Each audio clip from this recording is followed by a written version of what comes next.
नए साल को खुशामदीद करने वाले नौजवान साल 2020 के इस्तकबाल के साथ साथ मरकजी हुकूमत की आमरीत और हिटलरिज्म के खिलाफ भी नारे लगाते देखे गए।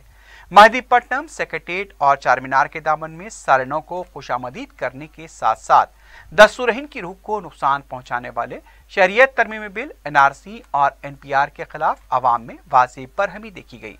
पुरअमन तरीके से प्ले कार्ड मुजाहिरीन के हाथों में थे।